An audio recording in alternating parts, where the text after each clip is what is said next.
خبر شامل کرتے ہیں ڈسٹرکٹ ہب سے۔ بیورو چیف نیاز اللہ سمالانی کے رپورٹ کے مطابق بلوچ خان رند کالونی ہب میں سیوریج لائن ٹوٹ پھوٹ کا شکار، گٹر کا پانی سڑک پر بہنے لگا۔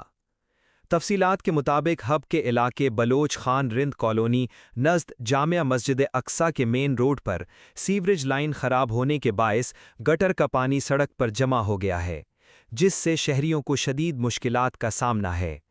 مقامی افراد کے مطابق سیوریج لائن کے پائپ کو زمین کے اندر مناسب طریقے سے نصب کرنے کے بجائے اوپر رکھا گیا تھا، جس کے باعث وہ جلد ٹوٹ پھوٹ کا شکار ہو گیا۔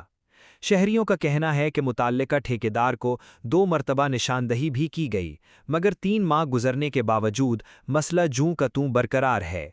علاقہ مکیموں نے کہا کہ گندا پانی سڑک پر بہنے سے آمد و رفت متاثر ہو رہی ہے اور مختلف بیماریوں کے پھیلنے کا خدشہ بھی بڑھ گیا ہے۔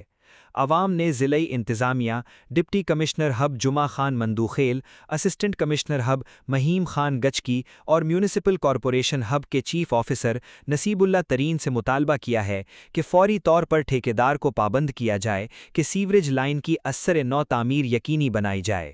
شہریوں نے خبردار کیا ہے کہ اگر مسئلہ فوری حل نہ کیا گیا تو وہ احتجاج کرنے پر مجبور ہوں گے، جس کی تمام تر ذمہ داری ضلعی انتظامیہ پر عائد ہوگی۔